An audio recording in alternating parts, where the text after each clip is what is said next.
오늘 딱 이거 하나만 기억할게요. 턱 트러블은 종류가 있습니다. 종류가 다르면 우리가 관리법도 달라지겠죠? 그래서 이거 모르고 계속 같은 방법을 쓰면 나중에는 나아지는 게 아니라 턱 여드름이 깊어지고 흉터로 남을 수 있거든요. 우리가 뭘 발라도 그때뿐이고 짜면 더 커지고 번지고 안 짜면 몇 주 동안 그 자리에 계속 있어서 너무 신경 쓰이고 피부과도 가봤는데 금방 또 다시 올라오죠. 뭐 이것저것 다 해봤는데 똑같다 이런 분들 참 많으십니다. 턱 트러블은요 종류가 있거든요. 그래서 종류가 다르면 원인도 다르고 해야 될 것도 달라지는 거예요. 근데 지금까지 이 두 가지를 똑같이 대하고 있었던 거죠. 그게 반복되는 이유입니다. 지금 자 이렇게 내 턱을 한번 만져볼까요? 어떠세요? 두 가지 유형 중에 첫 번째 화농성. 만지면 만지기도 전에 이미 단단해, 딱딱해, 아파. 그리고 거울 보면 검붉고요. 또 막 이렇게 뜨겁다, 열감도 느껴진다는 분도 있고, 이 억지로 이렇게 짜봤는데 잘 짜지지도 않고 막 단단해요. 이게 일단 이 아픔이 있다, 화농성입니다. 그리고 두 번째는요, 버터형이라고 제가 이름을 지었는데 만져도 아프진 않아요. 근데 오돌도돌한데 까슬까슬하게 이렇게 자잘하게 만져질 거예요. 근데 짜도 아무것도 안 나올 때도 있어요. 근데 하얗게 막 보이니까 신경 쓰이니까 이걸 막 어떻게 문댔으면 좋겠다라고 생각하실 수 있을 텐데, 기름이었는데 수분이 없으니까 피지가 굳었다, 덩어리졌다 이렇게 생각하시면 돼요. 이런 상태는요, 우리가 냉장고 속의 버터처럼 아직 염증 상태는 아니라서 만져도 아프진 않거든요. 그것을 만진다 그러면 화농성으로 갈 수 있습니다. 화농성 여드름은요 절대 저는 건드리지 말라고 해요. 어떻게든 해볼 수 있을 것 같아서 막 열심히 짜고 기구도 사용해보고 제품도 발라보고 이러실 수 있는데, 오래된 여드름은요 그 겉이 단단하게 굳으면서 보호막처럼 단단해져요. 그래서 짜도 잘 안 나와요. 그 상태에서 억지로 나는 눌러봐, 시도를 해, 그러면 밖이 두껍다 보니까 뚫고 나오지 못하고 오히려 밑으로 염증이 터지거든요. 너무 깊은 여드름 씨앗은요 혼자 절대 못해요. 괜히 건드릴수록 더 깊어집니다. 그 자리에서 계속 올라오는 이유가 바로 이거거든요. 더 밑에서만 계속 맴돌고 있는 거예요.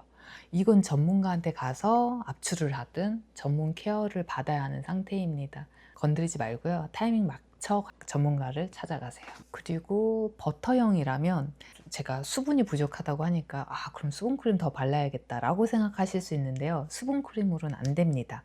수분크림은요 대부분 기름 성분이에요. 우리가 앞에 수분이 붙었다고 해서 수분이 아니라 기름 성분입니다. 굳어있는 버터에 기름을 더 붓는 거랑 같아요. 물을 먼저 채워주고 나서 그래야지 굳은 게 풀립니다. 토너나 앰플을 오히려 얇게 여러 번 레이어링 하세요. 기름보다 물이 먼저거든요. 그래서 저희 샵에서는 속건조 관리할 쓰는 게 딥디바 1, 2번입니다. 이 1번 솔루션과 2번 솔루션이 서로 다른 pH로서 수분 밸런스를 잡아주거든요.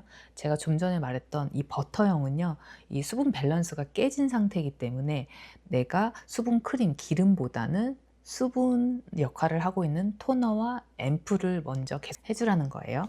꾸준히 쓰시는 분들은요, 압출 안 해도 자잘한 게 없어요, 확 줄었어요, 이런 얘기 하세요. 근데 사실 이보다 더 중요한 게 있습니다. 이 두 가지가 생긴 이유가 같아요. 결국에는 피부 속에 흐름이 막혀서인데, 킨 게 염증으로 터지면 화농성이고요, 피지가 굳으면 버터형이다. 형태만 다른 것 뿐입니다. 그래서 그 두 가지 공통으로 해줘야 될 게 있어요. 어렵지 않습니다. 세안하고요, 제가 항상 얘기하는 귀 뒤에서부터 시작해서 목을 타고 쇄골 쪽으로 가볍게 쓸어주는 행동, 이거를 1분씩만이라도 해보실게요. 여기서 중요한 게 있어요. 바로 목입니다. 저는 목을 길목이라고 표현해요. 그래서 얼굴에서 내려오는 이 흐름이 목을 통해서 쇄골로 빠져나가거든요. 근데 이 길목이 막히면 어떻게 될까요? 아무리 얼굴을 열심히 관리하고 좋은 성분을 넣어주고 열심히 만진다고 하더라도 그 노폐물들이 제대로 빠져나가지도 못하고 막힌 채로 좋은 영양분이 올라오지도 못하고, 그러니까 우리가 목을 그냥 지나치지 마셔야 되거든요. 만져주셔야 돼요. 어떻게 해요? 귀 뒤에서부터 옆목을 따라서 천천히, 그리고 쇄골까지 이 흐름을 먼저 열어주셔야지 뭘 해도 효과가 있어요. 채우기 전에 흐르게 하는 게 먼저입니다. 그래서 제가 실제로 고객들을 관리할 때는요, 먼저 이 흐름을 주고 나서 좋은 걸 채우는 관리를 하고 있습니다. 오늘 세안하고 턱 한번 만져보세요. 아프고 단단하면 건드리기보다는 너무 오래된 화농성이라면 전문가한테 가서 압출 받으세요. 그리고 까슬까슬하다 그러면 이런 거는 수분 크림보다는 토너와 앰플부터. 저는 수분순환 테라피를 하고 있는데요.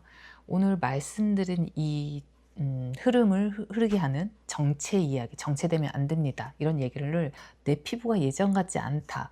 왜 그런지 궁금하셨던 분들 고정 댓글에 있는 전자책 한번 읽어봐 주시면 좋겠습니다. 댓글에 내 타입이 어떤 타입이었는지, 지금 어떤 상태인지 남겨주시면 제가 그거에 맞춰서 더 직접적으로 답변을 달아드릴게요. 그리고 오늘 세안하고 나서 귀 뒤에서부터 목을 지나 쇄골로 1분만 흐르게 해주세요. 그게 시작입니다. 내 피부를 촉촉하게 먼저 흐르게 해주세요. 오늘도 촉촉한 하루 되세요. 바이바이.